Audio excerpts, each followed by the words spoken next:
नमस्कार, माझ्या यूट्यूब चॅनलमध्ये तुमच्या सगळ्यांचं स्वागत. तर आज मी लहान मुलांच्या डब्यासाठी एक मस्त अशी रेसिपी बनवणार आहे. रवा बटाटा पॉकेट बनवायचं आपल्याला. त्यासाठी काही भाज्या पण वापरायच्या त्यामध्ये. अगोदर आपल्याला ह्या भाज्यांचं स्टफिंग बनवून घ्यायचं आणि वरचं कोटिंग बनवण्यासाठी मी इथे 1 वाटी रवा घेतलाय आणि दोन चमचे बेसन घेतले. तर अगोदर आपल्याला भाज्यांचं स्टफिंग बनवून घ्यायचंय. भाज्यांमध्ये मी इथं 1 कांदा घेतलाय, बारीक कापून घेतलाय, 1 गाजर बारीक किसून घेतले, टोमॅटो घेतला 1 बारीक कापून, आणि शिमला मिरची आणि याला आपल्याला लाल तिखट नाही वापरायचं, हिरवी मिरची वापरायची. त्या 3-4 हिरव्या मिरच्या मी मिक्सरला बारीक करून घेतल्या. तुम्ही तुमच्या आवडीनुसार कमी जास्त करू शकता. आणि मीठ आपल्याला भाज्या बनवताना टाकायचं.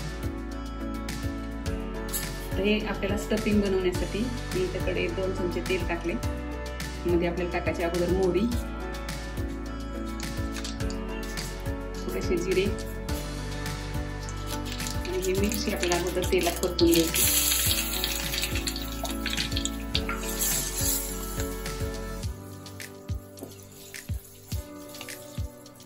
आता टाकायचा आपल्याला कांदा.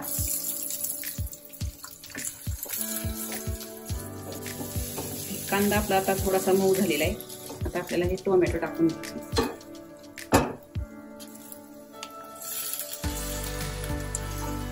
टोमॅटो शिजलेला आहे. आता आपल्याला ही शिमला मिरची टाकून घ्यायची आणि लगेच गाजर पण टाकून घ्यायचं. हे छान आता परतून घ्यायचं. या स्टफिंग मध्ये टाकण्यासाठी मी इथे काही मसाले घेतले. एक गरम मसाला घेतलाय 1/2 चमचा, जिरा पावडर 1/2 चमचा आणि धना पावडर घेतली 1/2 चमचा आणि हळद 1/2 चमचा. आता आपल्याला हे मसाले यामध्ये टाकून घ्यायचे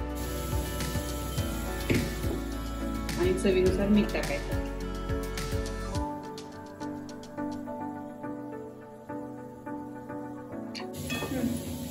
मसाले आणि मीठ मी व्यवस्थित मिक्स करून घेतले. आता आपल्याला 2 मिनिटं याला झाकण ठेवून वाफवून द्यायचं. तोपर्यंत आपल्याला बटाटे किसून घ्यायचे. उकडलेले बटाटे आता आपल्याला किसून घ्यायचे.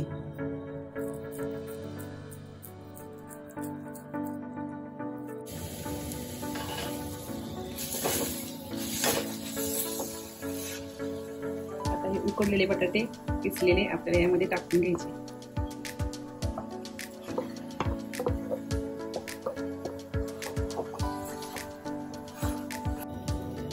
आता हे सगळं मिश्रण आपलं तयार झाले. यामध्ये आपल्याला थोडी कोथिंबीर टाकायची, कोथिंबीर मिक्स करायची आणि हे मिश्रण एका ताटामध्ये काढून घ्यायचं. हे मिश्रण मी आता एका ताटामध्ये ओतून काढले. हे आता थंड होते. तोपर्यंत आपण याचं रव्याचं कोटिंग बनवून घेऊ. मी 1 वाटी रवा घेतलाय. याच वाटीने आपल्याला 2 वाटी पाणी ओतायचं.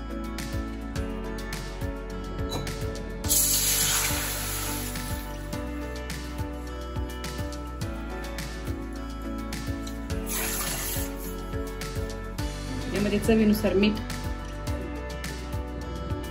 आणि 1 तेलातल्या पळीचं 1 पळी तेल. पाणी थोडंसं गरम झालं की आपल्याला हा रवा टाकून घ्यायचा आहे. पाण्याची थोडी वाफ निघायला लागली. गॅस कमी करायचा.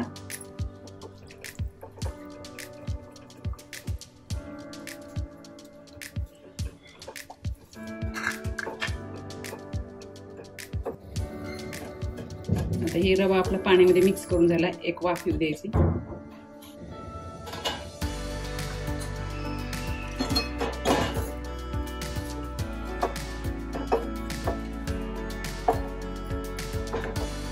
हे मस्त शिजले.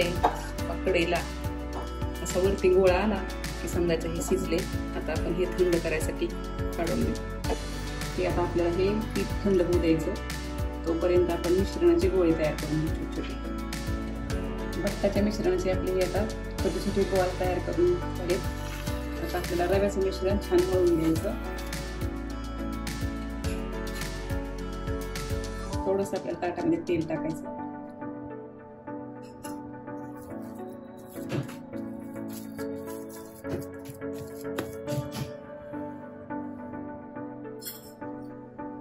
मळताना आपल्याला थोडंसं यामध्ये 2 चमचे बेसन पीठ टाकायचं आहे.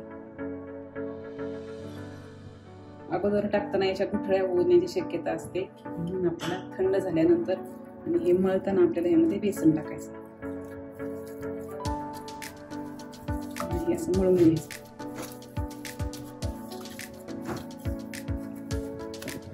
मस्त असं आपल्याला हे पीठ तयार झाले. रव्याच्या पिठाचा आपल्याला छोटीशी गोळी तयार करून घ्यायची आणि ती आपल्याला प्लास्टिक पेपरवर लाटून घ्यायची. याच्यावरती दुसरा प्लास्टिक पेपर ठेवायचा आणि याचं ताटाने दाबून घ्यायचं.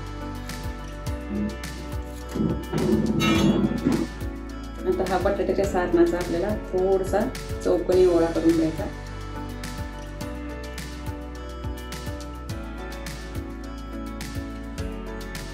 आणि हे कडेने असं गुंडून घ्यायचं.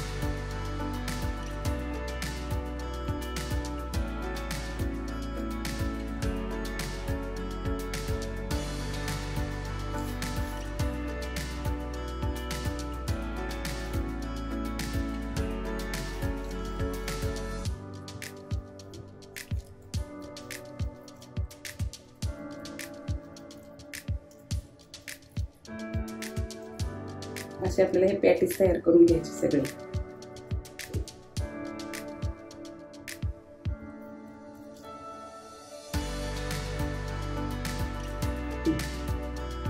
तुम्ही असं या पद्धतीने सुद्धा पेपर प्लास्टिक पेपरच्या साहाय्याने असे बनवू शकता.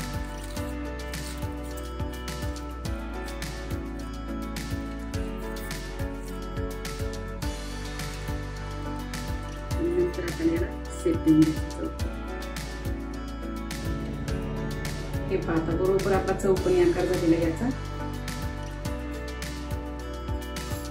याच्यावरती मी थोडीशी डिझाईन तयार केली.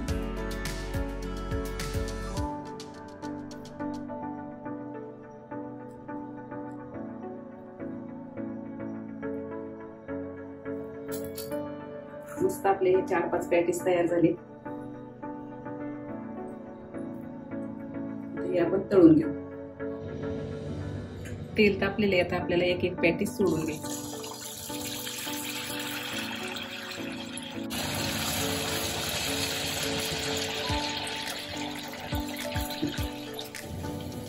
असे मस्त असे तांबूस रंगावरती आपले पॅटीस भाजू द्यायचे.